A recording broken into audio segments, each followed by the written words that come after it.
बच्चों, आज हम ऑनलाइन क्लास में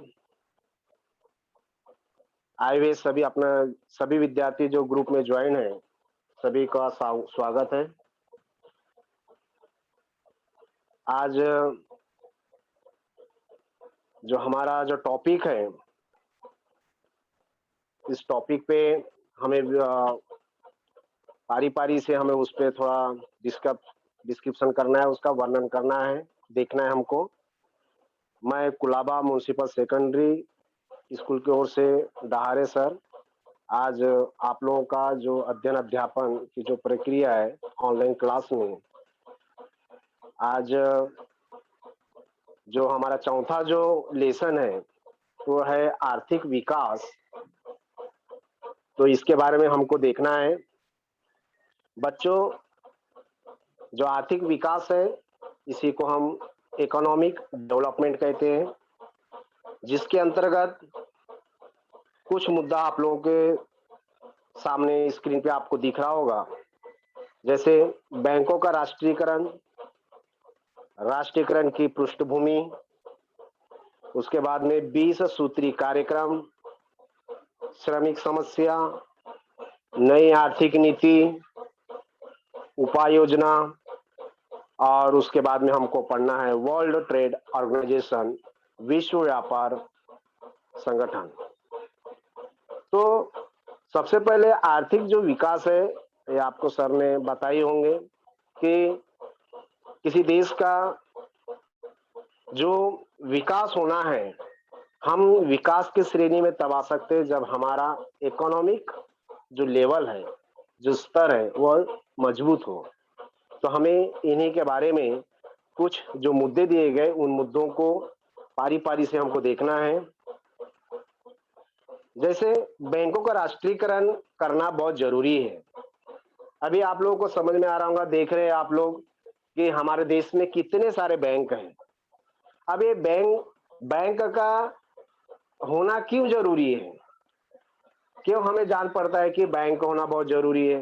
क्योंकि आज सभी जो व्यवहार हो रहे हैं वो सब बैंकों के माध्यम से हो रहे हैं। पहले क्या होता था कि बैंक बहुत कम थे, जिसके वजह से लोगों को दूर दूर तक जाना पड़ता था। परंतु आज बैंक हर गांव में, शहरों में, अभी देखिए खासकर मुंबई में अगर आप देखें तो हर 2-4 बिल्डिंग के बाद में आपको बैंक दिखाई देंगे। तो इनका राष्ट्रीयकरण करना क्यों जरूरी पड़ा? तो इसके लिए पंडित जवाहरलाल जी नेहरू और लाल बहादुर शास्त्री जी के जो कार्यकाल में भारत में एक बैंकिंग व्यवसाय पर एक निजी क्षेत्र का उन्होंने जो उस समय में अधिकार था, तो उसको किस तरह से उन्होंने राष्ट्रीयकरण करने के लिए आगे आए। तो उसमें बैंक और उद्योग समूह का वो लोग प्रतिनिधित्व कर रहे थे। बैंकों के निदेशक अपने उद्योगों का विकास और लाभ को बढ़ाने में कार्यरत थे। मतलब कहने का अर्थ है कि जो बैंकों के जो निदेशक वगैरह हैं, तो कोई भी चाहता है कि अपने बैंक का अधिक से अधिक लाभ हो। कोई बैंक ये नहीं चाहता कि भाई हम घाटे में रहें। तो आगे चल करके इसकी रोकथाम करने के लिए सरकार ने 1955 में 1955 में इंपेरियल बैंक एक दिया है कि इंपेरियल बैंक का राष्ट्रीयकरण किया और उसे ही भारतीय स्टेट बैंक में परिवर्तित किया। अब क्या है कि बैंक का होना जरूरी है, राष्ट्र का विकास करना है, तो उसके लिए हमें ज्यादा से ज्यादा प्रमाण में जो है बैंक होना बहुत ही आवश्यक है। तो उन्होंने क्या किया, इंपेरियल बैंक का राष्ट्रीयकरण किया और उसे भारतीय स्टेट बैंक में परिवर्तन किया। इस बैंक ने अल्पावधि का अर्थ होता है कम समय में ही संपूर्ण देश में अपनी शाखाएं खोल करके उन्होंने सरकारी विकास में महत्वपूर्ण भूमिका निभाई। कहने का अर्थ है कि पूरे जो देश में है, इन देशों में बैंक होना बहुत जरूरी था। तो इसके लिए उन्होंने बैंक का राष्ट्रीयकरण कर उन्होंने क्या किया कि कम अवधि में ही संपूर्ण देश में बैंक की जो शाखाएं हैं, जो ब्रांचेस है, वो ब्रांच को खोल करके उन्होंने एक महत्वपूर्ण जो है सरकारी विकास में एक महत्वपूर्ण भूमिका निभाई। आगे का जो मुद्दा है वो है राष्ट्रीयकरण की पृष्ठभूमि। अब देखिए इसमें कि अगर हम थोड़ा पारी-पारी से अगर हम थोड़ा इसके बारे में और हम वर्णन करें, देखें, तो आपको समझ में आएगा कि राष्ट्रीयकरण की पृष्ठभूमि दिया है कि स्वातंत्र्योत्तर कालावधि में, मतलब स्वातंत्र्योत्तर की जो कालावधि है, उसमें मिश्रित अर्थव्यवस्था, मिक्स इकोनॉमी को उन्होंने स्वीकार किया था। योजनाओं को अगर हमको कार्यान्वित करना है, तो कार्यान्वित करते समय यदि घाटा हो जाता है, तो उसे पूरा करने के लिए हमें बैंक का राष्ट्रीयकरण करना ज़रूरी होता है। बैंक का राष्ट्रीय करना बहुत ही आवश्यक है। राष्ट्रीयकरण होने के बाद बैंकों को होने वाला जो लाभ है, जो फ़ायदा है, वह फ़ायदा सरकारी जो कोष में है, वो कोष सरकारी कोष में जमा होने वाला था और इसी के साथ लघु मतलब छोटे और मझोले उद्योग से संबंधित विकास नीति को कार्यान्वित करना भी एक आवश्यक था। क्यों क्यों ऐसा जान पड़ा? क्योंकि भाई जो छोटे-छोटे जो है, तो ऐसे उद्योगों को भी हमें क्या देना चाहिए? प्रोत्साहन करनी चाहिए। उन्हें भी हमें महत्व देना आवश्यक है। इसके लिए लाल बहादुर शास्त्री जी ने खाद्यान्न की जो कमी थी, उस खाद्यान्न की कमी को दूर करने और अकाल पर मात करने के लिए उन्होंने हरित क्रांति का उन्होंने प्रयोग प्रारंभ किया। कहने का अर्थ है कि हमारे जो हमारा जो देश है, वह एक कृषि प्रधान देश है। भारत एक कृषि प्रधान देश है, जिसमें अधिकांश लोग कृषि पर ही निर्भर रहते हैं। तो इसके लिए क्या है कि कृषि है तो कभी भाई बारिश हुई तो फसल होगी, बारिश नहीं हुई तो फसल नहीं होगी, जिससे क्या हो सकता है? अकाल जैसी अवस्था उत्पन्न होती है। तो इसके लिए उन्होंने लाल बहादुर शास्त्री जी ने हरित क्रांति का उन्होंने प्रयोग किया और प्रधानमंत्री इंदिरा गांधी के कार्यकाल में जब प्राइम मिनिस्टर श्रीमती इंदिरा गांधी जी, उस समय उनके कार्यकाल में कांग्रेस पार्टी में समाजवादी विचारों से प्रेरित होकर उन्होंने Congress forum for socialist action दल ने व्यापारी बैंकों के राष्ट्रीयकरण की उन्होंने मांग की और इस निर्णय को कम्युनिस्ट पार्टी का भी समर्थन प्राप्त था। कहने का अर्थ यह है कि विकास की दर को बढ़ाना है। राष्ट्रीयकरण में बैंकों का जो राष्ट्रीयकरण किया गया, उसमें भी यही बताया गया कि भी ज्यादा से ज्यादा मुनाफा कैसे कमाया जाए, क्योंकि देश की जो आर्थिक जो स्थिति है, जो लेवल है, वो कैसे है? बहुत ही गिरा हुआ है। तो हमें इन सभी घटकों पर अगर हमको ध्यान रखना है और देश का विकास करना है, इकोनॉमिक लेवल को बढ़ाना है, तो हमें ऐसे विभिन्न बैंकों का राष्ट्रीयकरण करके समुचित भारतवर्ष में हमको क्या करना पड़ेगा? छोटी-छोटी शाखाओं का निर्माण करना पड़ेगा, जिससे सभी लोगों को उसका फायदा मिल सके और देश का विकास हो सके। इसमें एक पॉइंट अभी आपके सामने दिख रहा है आपको स्क्रीन पे बच्चों कि 20 सूत्री कार्यक्रम। अब ये 20 सूत्री कार्यक्रम क्या है? एक एजेंडा, एक प्रोग्राम है। अब इसमें उन्होंने कौन-कौन सी जो बात रखी कि भाई जिसके माध्यम से देश का विकास हो सकता है, किस कौन से ऐसे जो पहलू है, जो घटक है, जिनके माध्यम से हमारा जीवन स्तर जो है वह ऊंचा उठ सकता है, हमें दूसरों पर निर्भर रहने की जरूरत नहीं पड़ेगी। कब हो सकता है? क्योंकि देश का विकास करना अगर हमारे देश में उत्पन्न नहीं हो रहा है, हमारे देश में व्यापार बराबर नहीं हो रहे हैं, हमारे देश की अर्थव्यवस्था कमजोर होती जा रही है, तो हम क्या होगा कि पूरी तरह से हम भारत एक विकसित राष्ट्र की श्रेणी में आना है या भारत का विकास करना है, विकसित होना है भारत को, तो नहीं हो पाएगा। इसके लिए हमें 20 सूत्री कार्यक्रम ये जान पड़ी।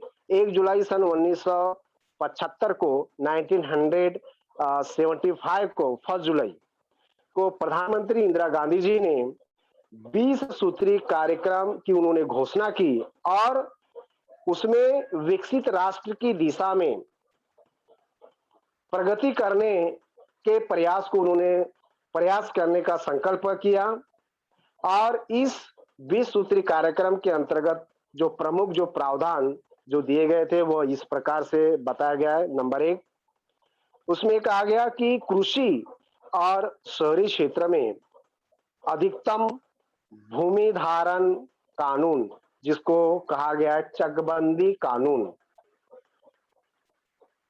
संपत्ति का समान वितरण, खेत मजदूरों को न्यूनतम वेतन, जल संवर्धन योजनाओं में वृद्धि करना, ये 20 सूत्री कार्यक्रम में उन्होंने पहली बात रखी।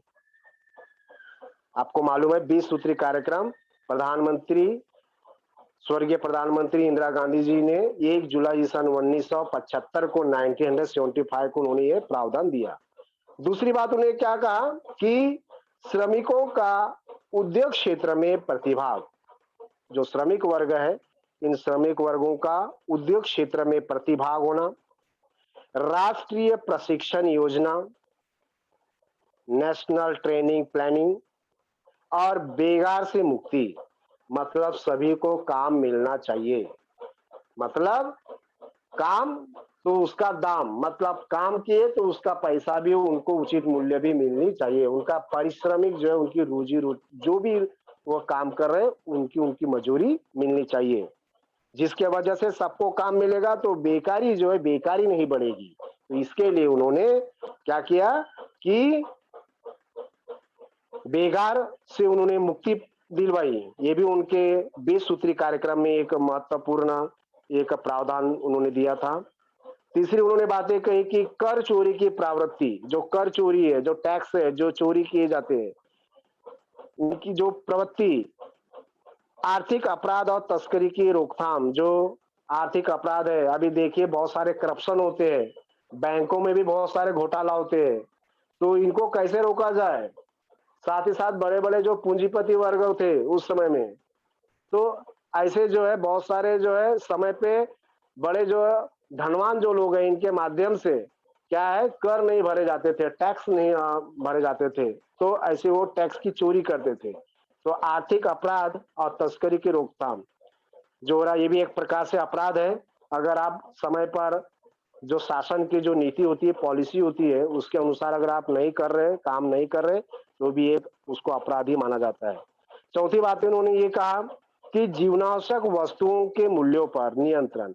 अब जीवनावश्यक वस्तु यानी क्या है, तो हम जो हमको डेली की जो यूज पड़ती है, जो हम रोज हमको हमें जो जरूरत पड़ती है खाने के लिए, जो वस्तुओं की जरूरत पड़ती है, तो यहाँ पर कहा गया है कि जो जीवनावश्यक वस्तु के मूल्यों पर नियंत्रण होनी चाहिए। यानी मार्केट लेवल पे जो भी वस्तुएं बिकी जाती है वह उस मतलब उससे ज्यादा जो है उस पे पैसे नहीं लगाना चाहिए। जिस मूल्य पे दिया गया है ऐसे मूल्यों पे ही दुकानदार ने जो है बाकी जो उपभोग करने वाले जो लोग हैं, जो वस्तु लेने वाले जो लोग हैं, सामान लेने वाले जो लोग हैं, इनको उसी मूल्य पे मिलना चाहिए।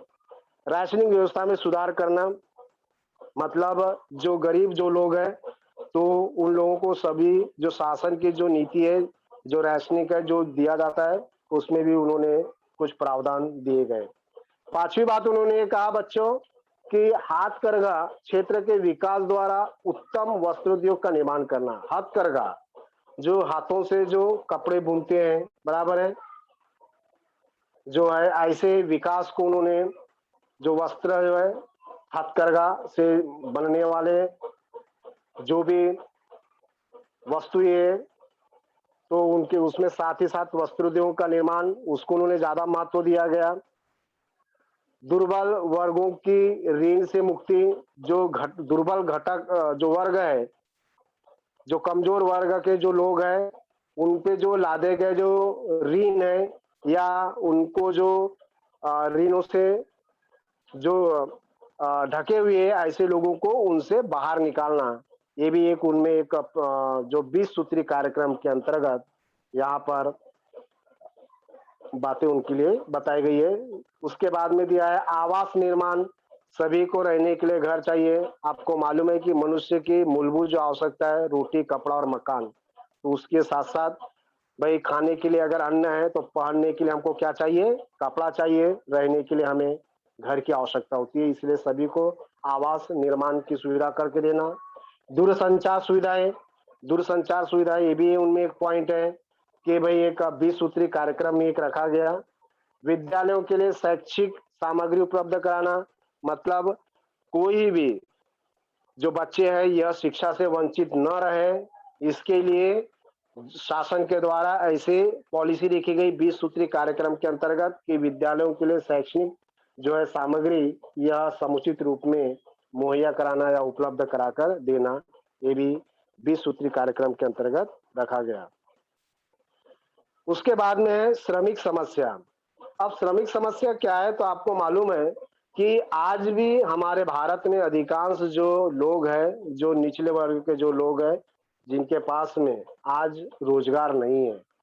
तो कहने का चाहिए कि ऐसे जो वंचित जो घटक है, जिनको आज भी काम नहीं मिल रहा है, अब खास तौर पे अभी तो इस पीरियड में तो और भी जो मजदूर वर्ग है वो बेकार हो गए हैं।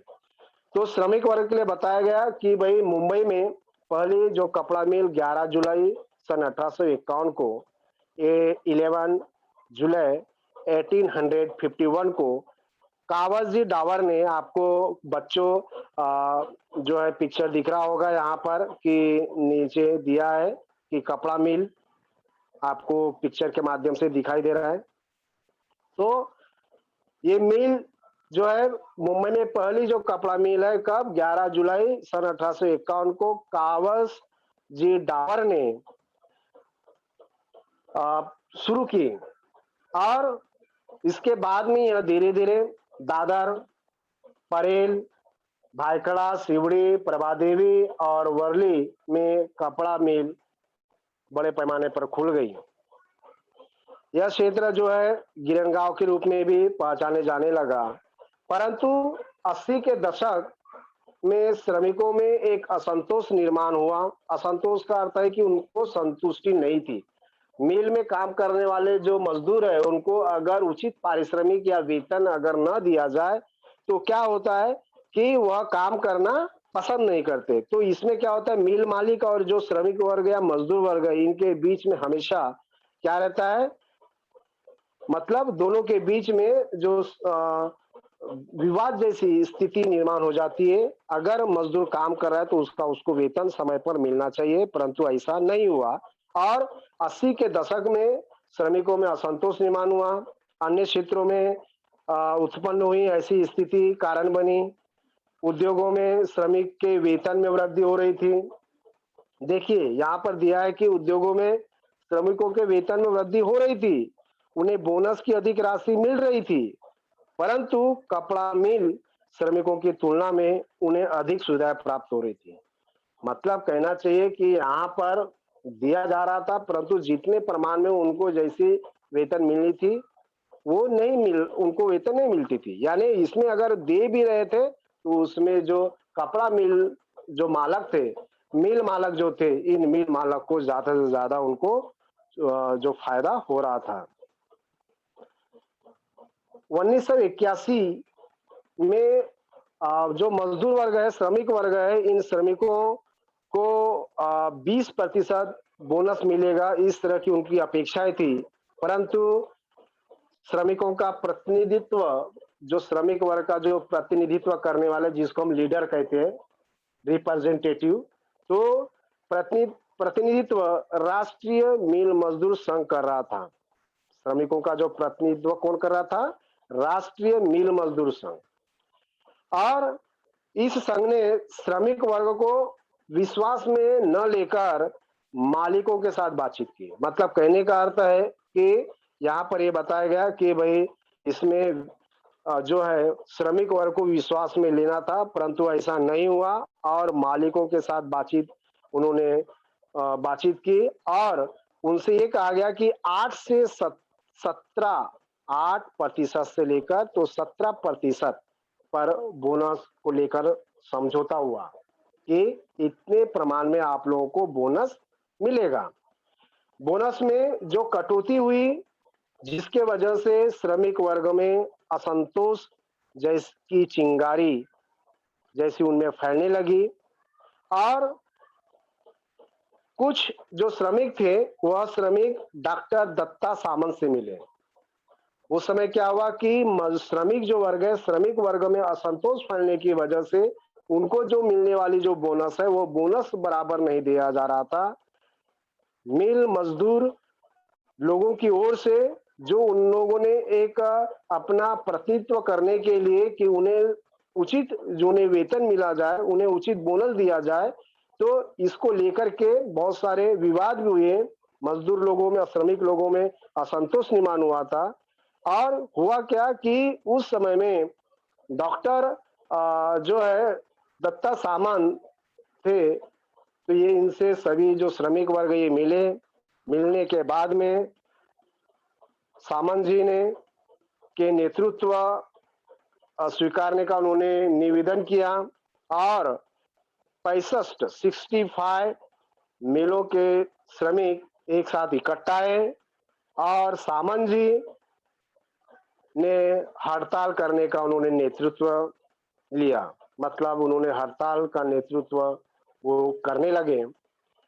18 जनवरी सन 1982 को 18 जनवरी 1980 को मुंबई में करीब 2.5 लाख मजदूर जो है वो हड़ताल पर चले गए। अब मजदूर हड़ताल पर गए, इसका अर्थ क्या होता है बच्चों कि जो मिल है, जो कंपनी है, वो क्या हो गई, बंद पड़ गई। अब मजदूर लोग सब हड़ताल पर जाएंगे, इसका मतलब है कि काम करने वाले जो श्रमिक वर्ग है, यह श्रमिक वर्ग ही अगर काम नहीं कर रहे तो मशीन जो मिल है वो मिल को तो बंद करना ही पड़ेगा। क्यों हड़ताल पर गए? क्योंकि उनको जो उचित, उनको जो बोनस की जो मांग थी या कहना चाहिए जो उनको जो वेतन मिलनी चाहिए समुचित, वह वेतन या बोनस उनको समय पर नहीं मिल रहा था। उसमें भी अधिकांश प्रमाण में कटौती की जा रही थी। तो या गिरन गांव की जो मशीनों जो थी, जो चालू थी, मुंबई के तमाम जो आपने अभी हमने नाम सुने, हम जो नाम देखे यहाँ पर अभी, इसमें यह सभी जो मशीन है वह एक साथ जो है बंद पड़ गई। मानो जैसा मुंबई में इन मशीनों को पड़ने की वजह से मतलब जान न रही हो। मतलब कहने का अर्थ है कि हृदय जो है पूरी तरह से बंद हो गया था। यानी श्रमिक वर्ग सभी हड़ताल पे जाने की वजह से काम करने वाले उस मिल में कोई भी श्रमिक नहीं थे। तत्कालीन उस समय मुख्यमंत्री और अतुलन ने और अंतुले ने इस समस्या का उन्होंने हल निकालने के लिए एक समिति, त्रिदलीय एक समिति का उन्होंने गठन किया। आगे चल करके बाबा साहेब भोसले मुख्यमंत्री बने और उनकी भूमिका ये थी कि कानूनी तौर पर जो सरकार केवल राष्ट्रीय मिल मजदूर संघ के साथ ही बातचीत करेगी। मतलब जो भी बातचीत करना है वो राष्ट्रीय मिल मजदूर संघ, मतलब जो उनकी जो यूनिटी थी, तो उनके साथ ही वो क्या करेगी, बातचीत करेगी। दत्ता सामंत जी जो थे उन्होंने यह कानून जो है रद्द करने की उन्होंने मांग की। बोले इस तरह से नहीं होगा, यह जो कानून है, यह कानून यह श्रमिक वर्ग के लिए बराबर नहीं है, इसे हमें क्या करना होगा, इसको रद्द करना होगा। इसकी उन्होंने मांग उनकी जोर पकड़ी। आगे कि बच्चों यहाँ पर फिर ये बताया गया कि भाई हड़ताल जो है प्रारंभिक समय में मजदूरों को उनके गांवों से, अब हड़ताल होना जब चालू हो गया तो मजदूरों को जो लगने वाली जो सहायता है वह सहायता मजदूरों को, जो श्रमिक वर्ग को कहां से, गांवों से मिलने लगी। प्रारंभ में एक दूसरे के सहयोग देना मजदूरों को कठिन प्रतीत नहीं हुआ। विभागों के अनुसार जो है एक समितियां बनाकर अनाज और सहायता राशि का वितरण किया गया। उसके साथ ही जो वाम दल थे, वाम दलों ने हड़ताल को समर्थन दिया। लेकिन जैसे-जैसे हड़ताल खींची जाने लगी, वैसे-वैसे मज़दूरों में भी क्या होने लगा, फूट पैदा जो है करने का प्रयास प्रारंभ हुआ। और यह जो हड़ताल है, यह हड़ताल अचानक ऐसा नहीं है कि भई महीना या डेढ़ 2 महीने में खत्म हो गया। यह जो हड़ताल है, पूरी तरह से हड़ताल 6 महीने पूर्ण हो गए, जिसमें केंद्र सरकार ने भी हड़ताल को पूरी तरह से उपेक्षित किया। मज़दूरों ने जेल भरो आंदोलन शुरू किया। मज़दूरों ने ये भी कहा, उन्होंने अभी जब तक कि उनकी माँग पूरी नहीं होती, तब तक के वह मिल में कोई काम नहीं करेगा। इसके लिए मज़दूरों ने जेल भरो आंदोलन शुरू किया और सितंबर 1982 में 1982 में 1.5 लाख मज़दूर का जो जुलूस है, वह जुलूस महाराष्ट्र के विधानसभा पर महाराष्ट्र की विधानसभा पर गया। वहां पर भी उनको किसी प्रकार की सफलता हाथ नहीं लगी। हड़ताल को पूरी तरह से जो है 1 वर्ष हो चुका था। यह पहली हड़ताल होगी जो इतने लंबे समय तक के चली। इस कालावधि में करीब-करीब जो है 1.5 लाख जो मज़दूर है, वह सब क्या हो गए, बेरोज़गार हो गए। क्योंकि जब हड़ताल पे जब मज़दूर गए तो वो जो हड़ताल इतना भई उसका जो समय था, वह बहुत लंबा हो गया, करीब वर्ष भर ही जो हड़ताल चलने की वजह से और उनकी माँग पूरी नहीं होने के कारण काफ़ी जो मज़दूर वर्ग थे, वह मज़दूर वर्ग बेरोज़गार हो गए, उनकी रोज़ी-रोटी चली गई।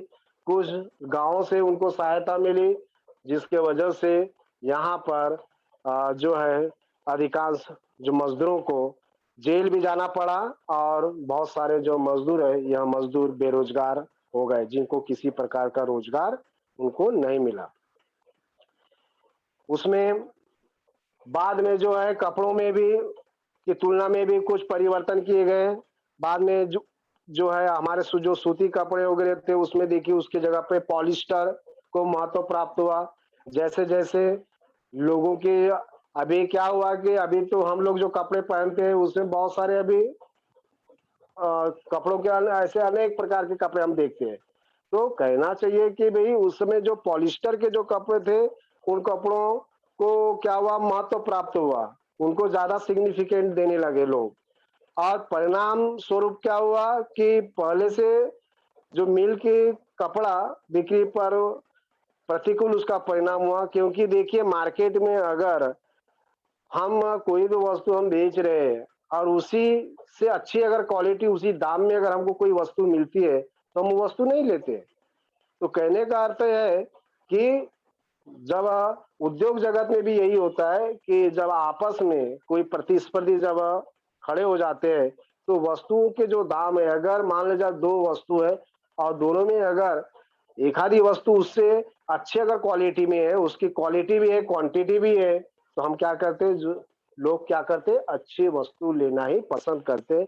इसी तरह से कपड़े का भी हुआ। इसका प्रतिकूल परिणाम हुआ मिल में जो जो बिक्री है, उसका प्रतिकूल परिणाम मिला उनको और कपड़ा मिल जब उसकी जब डिमांडें ही होने ही नहीं लगी, उनकी माँग जब होने ही नहीं लगी, तो बहुत सारे जो कपड़ा जो मिल है, ये क्या हो गए, बंद भी हो गए। और साथ ही साथ क्या होता है कि उद्योग कहाँ किया जाता है, जहाँ पर उनकी माँग होती है, बराबर है? जिस वस्तु की माँग होगी, तो हम उसको क्या करेंगे, वह जो है कंपनी या जो होगी वो कंपनी उस वस्तु को बनाएगी। तो यहाँ पर जो कपड़ा मिल है वो मुंबई से कहाँ चला गया? सूरत और गुजरात में स्थानांतरित हो गया। स्थानांतरित होना मतलब होता है कि परिवर्तन यहाँ से ट्रांसफर करके यहाँ से उसको उठा करके गुजरात और सूरत में उसको स्थानांतरित कर दिए गए। केंद्र सरकार ने 13 मिलों का राष्ट्रीयकरण किया। जो केंद्र सरकार था उन्होंने 13 मिलों का राष्ट्रीयकरण किया। इस समस्याओं से हल करने के लिए मध्यस्थ न्यायाधिकरण का गठन भी हुआ, परंतु किसी प्रकार की सफलता नहीं मिली। उस पे बहुत सारे ऐसे डिस्कस किए गए, बातचीत हुई, चर्चाएँ की गई, परंतु इसका कोई हल नहीं निकला। और हल नहीं निकलने के बाद में जो हमारी जो आर्थिक जो अब देखा जाए तो भाई क्या होता है कि कोई कंपनी बंद पड़ने की वजह से बहुत सारे मजदूर जो वर्ग है वो बेरोजगार हो गए। तो उसके लिए अब कौन सी नीति लानी चाहिए? तो यहाँ पर देखिए, एक नई आर्थिक नीति, न्यू इकोनॉमिक पॉलिसी, ये क्या है? तो हम इस मुद्दों के अनुसार हम समझेंगे कि यह जो वर्ष रहा है 1991, यह आधुनिक भारत के इतिहास का एक महत्वपूर्ण वर्ष रहा है। इसमें 10वें लोकसभा चुनाव के पश्चात केंद्र में पीवी नरसिंह राव जो थे, पीवी नरसिंह राव जी प्रधानमंत्री बने, प्राइम मिनिस्टर बने भारत के। आपको फोटो में दिख ही रहा है पीवी नरसिंह राव जी। बच्चों, आपको स्क्रीन में दिख रहा होगा, ये 1991 की बात है, जिस समय में भारत के प्रधानमंत्री थे कौन? पीवी नरसिंह राव। उस समय तत्कालीन वित्त मंत्री डॉक्टर मनमोहन सिंह जी के सहयोग से भारत की जो अर्थव्यवस्था है, इस अर्थव्यवस्था को जोड़ने के लिए उन्होंने नई आर्थिक नीति को उन्होंने स्वीकार किया। मतलब जिस समय में पीवी नरसिंह राव जी की सरकार थी, उस समय में डॉक्टर मनमोहन सिंह जी थे, वह क्या, भारत के वित्त मंत्री थे, फाइनेंस मिनिस्टर थे। और अर्थव्यवस्था को कैसे मजबूत किया जाए, तो इसके लिए उन्होंने आर्थिक जो है नई आर्थिक नीति उन्होंने स्वीकार किया और भारतीय व्यवस्थाओं अर्थव्यवस्था में मौलिक परिवर्तन किए। अर्थव्यवस्थाओं को, भारतीय अर्थव्यवस्था को जो है वैश्विक प्रवाह में लाने के लिए उन्होंने अनेक प्रकार के कदम उठाए।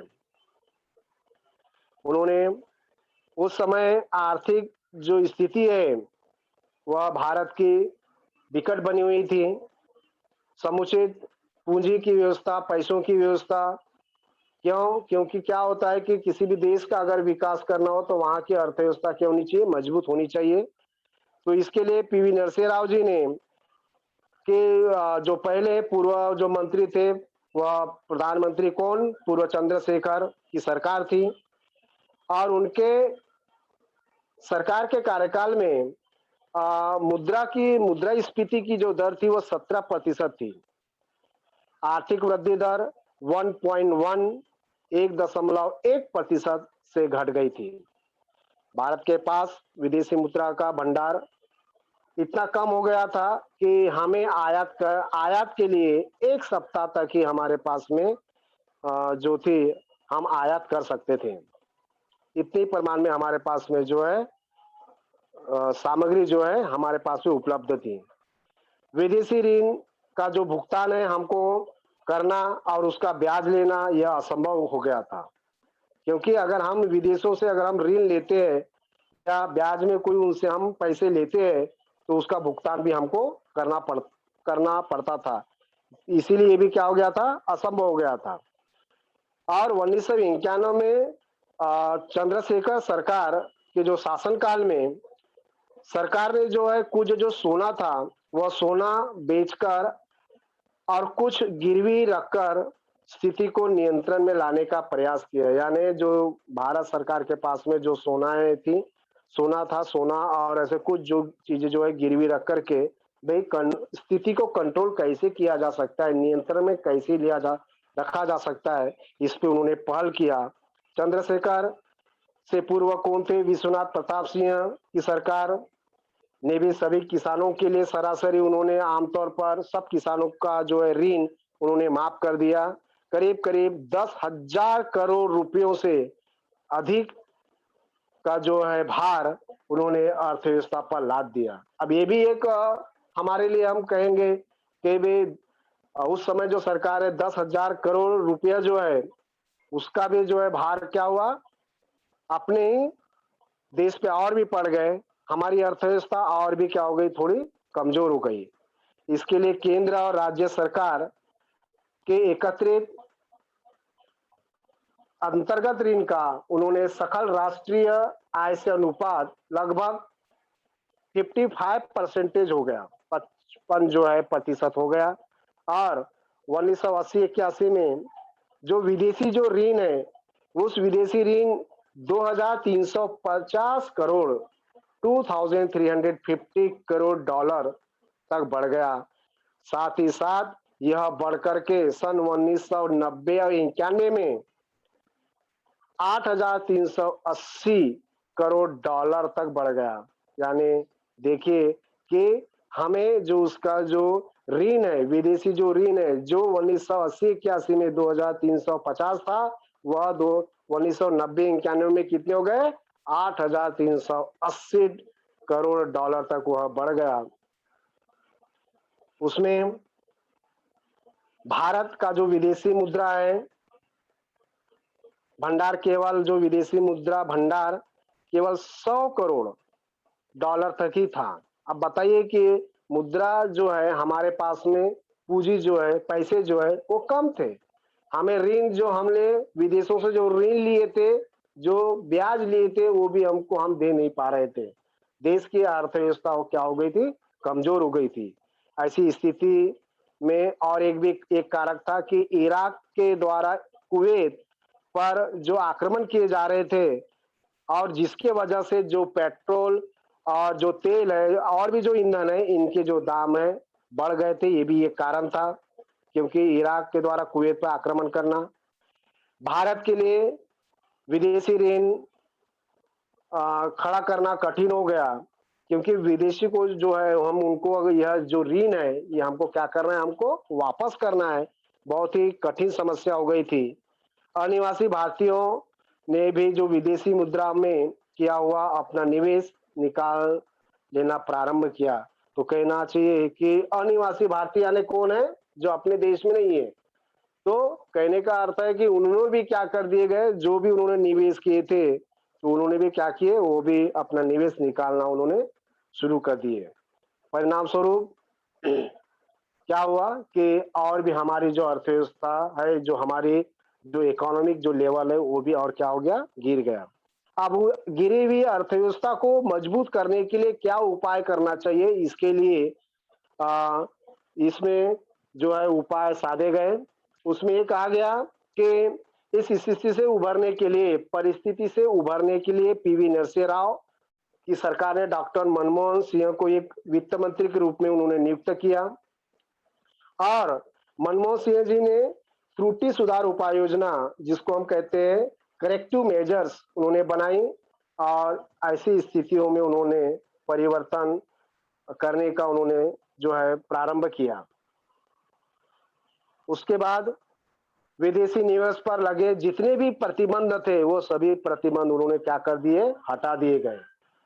उद्योग क्षेत्र में होने वाली जो प्रचलित अनुज्ञप्ति प्रणाली है, मतलब कहना चाहिए कि लाइसेंस सिस्टम, इस लाइसेंस सिस्टम को उन्होंने सीमित रखा। 18 जो उद्योग है वहां तक उन्होंने उसको सीमित रखी। सार्वजनिक क्षेत्र में होने वाले लाभ जो है वो घटता जा रहा था, जिसकी वजह से श्रमिकों की कार्य क्षमता प्रभावित हो रही थी। उसको ध्यान में रखते हुए उन्होंने सार्वजनिक उद्योग क्षेत्र और निजी उद्योग क्षेत्र के लिए जो है व्यापार जो है उन्होंने खोल दिए, जिसके वजह से क्या हुआ कि शेयर बाजार पर नियंत्रण लाने के लिए सन 1992 में 1992 में सेबी, मतलब securities and exchange board of India का उन्होंने गठन किया 1992 में। नेशनल स्टॉक एक्सचेंज का संगनीकरण किया गया। मंदी के संकट को दूर करने का उन्होंने क्या दिया, प्राथमिकता दी, वरीयता दी उन्होंने कि किस तरह से हमको और भी हमारे जो है अर्थव्यवस्था को हमको मजबूत करना है और साथ ही साथ देश का विकास करना है। तो हमें इस तरह की जो है पॉलिसी हमको लानी पड़ेगी। ये भी उनकी एक उपाय योजना में था और ऐसे उस समय सरकार के मन में बातें सूझी। डॉक्टर मनमोहन सिंह जी, वह मनमोहन सिंह जी के अपने प्रथम वित्त मंत्री पद के कार्यकाल में भी भारत विदेशी निवेश में उन्होंने वृद्धि हुई। क्यों? क्योंकि बैंक ऑफ इंग्लैंड में गिरवी रखा अपना स्वर्ण भारत देश ने वापस ले आया और सरकार को जो देश के जो पूंजीपति वर्ग और मध्यम वर्ग का समर्थन प्राप्त हुआ। अपने देश की जो है सरकार को देश के जो पूंजीपति वर्ग है और मध्यम वर्ग है, इन लोगों का उनको समर्थन प्राप्त हुआ। सरकार ने दूर संचार के क्षेत्र जो है वह मुक्त कर दिए। परिणाम स्वरूप क्या हुआ कि संपूर्ण देश में मोबाइल की जो सुविधाएं हैं वो सुविधाएं प्रारंभ हुई। मोबाइल की सुविधा प्रारंभ हुई, जिसकी वजह से और भी व्यापार बढ़ने लगे। मनमोहन सिंह जी ने विश्व व्यापार संगठन के अनुबंध जो थे, अनुबंध का अर्थ है यहाँ पे करार, विश्व व्यापार संगठन का जो करार था उस करार पर हस्ताक्षर कर निजीकरण, उदारीकरण और वैश्वीकरण उन्होंने प्रारंभ किया। मतलब जो भी प्रतिबंध थी, इन प्रतिबंध को उनको क्या किया, उन्होंने हटा दिए गए और ज्यादा से ज्यादा क्या होना चाहिए, व्यापार होनी चाहिए, ऐसी उन्होंने यहाँ पर जो है एक सुविधा उन्होंने निर्माण की। उसके बाद में देखिए हमारा नेक्स्ट पॉइंट है बच्चों, वर्ल्ड ट्रेड ऑर्गेनाइजेशन, जिसको कहा जाता है विश्व व्यापार संगठन, इंग्लिश में कहते हैं WTO, world world trade organisation. अब इसमें क्या होता है कि यह जो है इसका भी हमें जो सदस्य है स्वदेश्य स्वीकार हुआ। और इस संगठन का उद्देश्य क्या था, तो देखिए इस उद्देश्य का संगठन निम्न प्रकार से दिया गया है कि अलग अलग देशों के बीच जो चलने वाला जो व्यापार को मुक्त, अलग अलग देशों के बीच चलने वाले व्यापार को मुक्त और बंधन रहित बनाना, अंतरराष्ट्रीय मुक्त व्यापार में, अंतरराष्ट्रीय मुक्त व्यापार में बाधा बनने वाले और भेदभाव उत्पन्न करने वाले कानूनों, नियमों, बंधनों और नीतियों को समाप्त करना, वैश्विक व्यापार का विधिवत बहुपक्षीय व्यवस्था द्वारा नियमन करना। यानी कहने का अर्थ है कि अधिकांश तौर पर क्या करने का है कि हमें व्यापार की जो नीति है उसको हमें बहुत ही हमें अगर इस तरह से अगर हम करते हैं, खुली मुक्त व्यापार में अगर हम जो है मतलब बाधा बनने वाले, भेदभाव को उत्पन्न करने वाले कानूनों का, नियमों का, सबका हमें क्या करना है, बंधनों को की जो नीति होगी, बंधनों की नीतियों को समाप्त करना होगा। अगर देश का विकास हम करेंगे तो इन सभी चीजों पे हमें क्या करना होगा, हमें इनसे हमें हमें इनको हटाना होगा, इनसे मुक्ति दिलानी होगी। हमें वैश्विक व्यापार करना होगा तो हमें इन बहुपक्षीय व्यवस्थाओं द्वारा तभी नियमन हो सकता है जब हम इन घटकों का हम विचार करेंगे। आगे दिया है कि इसके अस्तित्व, WTO के अस्तित्व में आने से पूर्व गैट एक अस्तित्व में था। गैट क्या है, तो इसको कहते हैं general agreement on tariffs and trade, general agreement on tariffs and trade नाम का एक संगठन अंतर्राष्ट्रीय स्तर पर कार्य कर रहा था।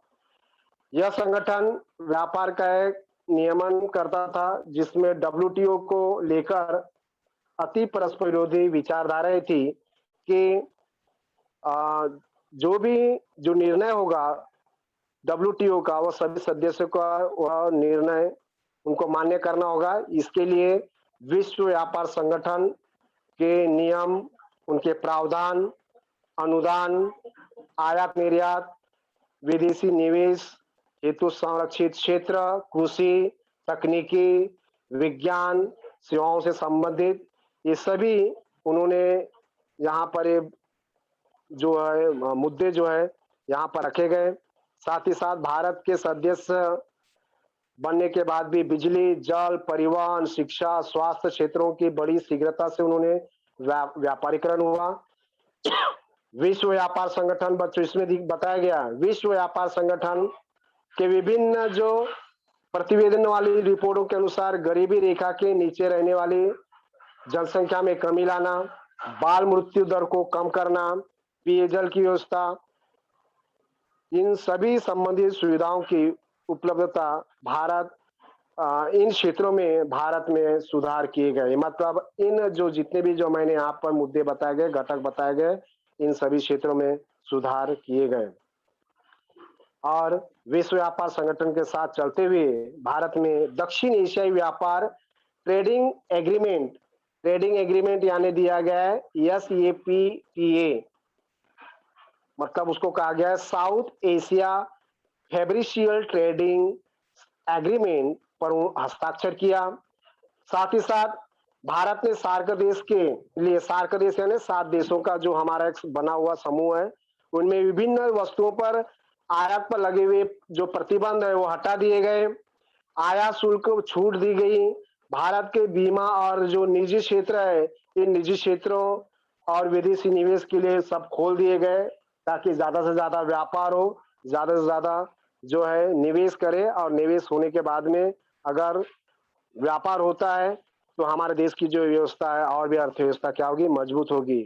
तो इस तरह से बच्चों यहाँ पर आर्थिक विकास जो है, इकोनॉमिक डेवलपमेंट को किस तरह से मजबूत किया जा सकता है, इसमें बैंकों का राष्ट्रीयकरण, साथ ही साथ कि राष्ट्रीयकरण की भूमिका, 20 सूत्री कार्यक्रम जो इंदिरा गांधी के द्वारा जो चलाए गए थे।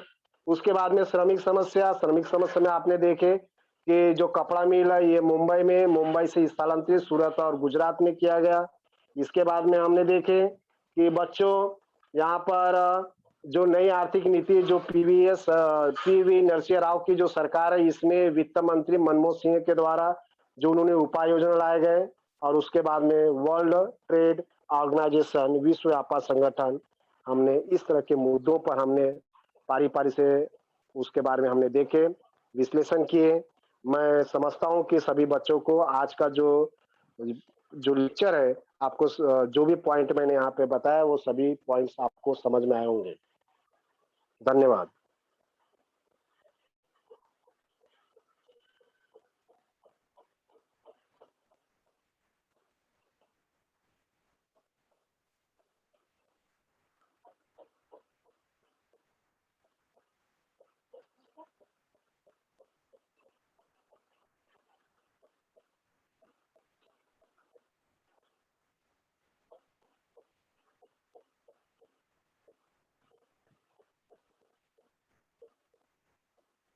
बच्चों कुछ पूछना है तो आप पूछ सकते हैं।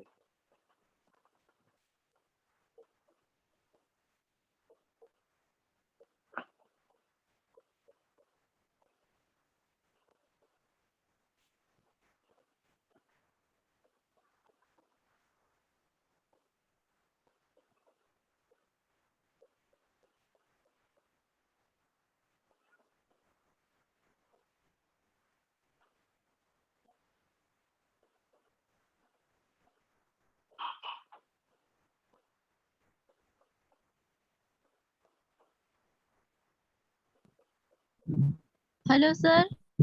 हाँ बोलिए हेलो बेटा। सर। हाँ बोलिए। सर आया वैश्नवीकरण का मतलब हाँ बोलो बेटा। हेलो।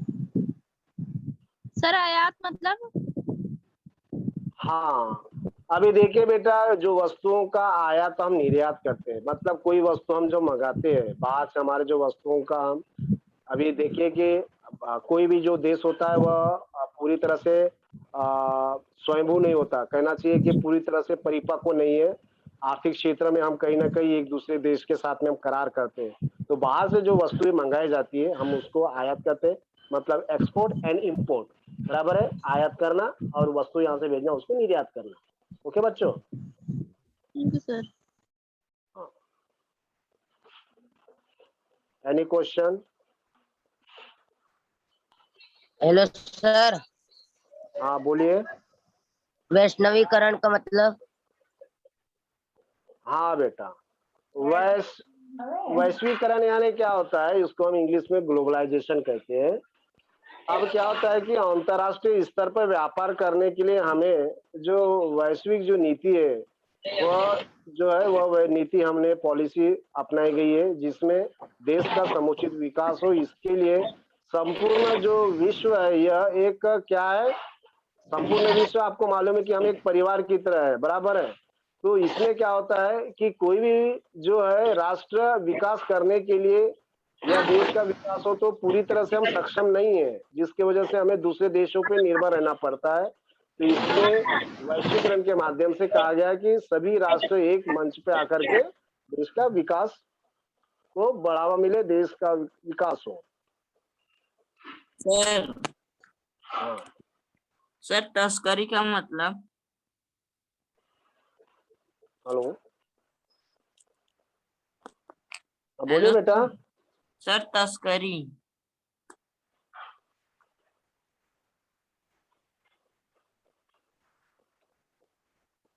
ऐसा वर्ड है अभी यहाँ पे। हेलो। हेलो सर, हाँ हाँ बोलिए। तस्करी का मतलब। तस्करी। हाँ सर। अभी देखिए, बहुत सारे ऐसे जो है यहाँ पर अभी इसमें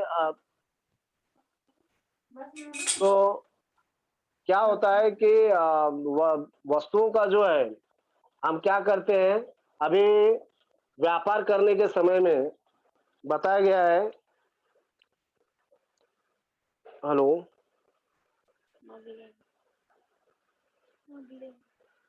इसमें क्या होता है, हाँ बच्चों आवाज आ रही है ना। हेलो। तो तस्करी का मतलब होता है, अपन इंग्लिश में उसको स्मगलिंग ही बोलते हैं ना। तो इसमें क्या होता है कि ये जो मतलब उचित रूप में कोई भी वस्तुओं को बेचना है तो ये बेचे नहीं जाते। जैसा उदाहरण के लिए कि किसी वस्तु का कोई एक मूल्य निश्चित किया गया है, निर्धारित किया गया है, उसको उस दाम पे नहीं बेचना, उसको ज्यादा दाम पे बेचना। बराबर है। एक प्रकार से ये भी क्या है, एक अपराधी है। एक प्रकार से हम करेंगे कि किसी वस्तुओं का उचित रूप में क्या करना चाहिए, उसका मतलब आयात या निर्यात करना। अब क्या होता है उसमें कि तस्करी करना मतलब कि एक प्रकार से हम कहेंगे कि हम चोरी करना। बराबर है। तो इस प्रकार से यहाँ पर तस्करी का जो है शब्द बताया गया है। बराबर है। मतलब कोई भी जो वस्तु है वो चोरी से ले जाना या माल का विक्रय करना, बेचना, उसको हम तस्करी कहते हैं। ओके बच्चों। Hello. Sir class. Sir class wind up करूं सर। हाँ हाँ सर, लेफ्ट हो जाइए आप। Okay okay.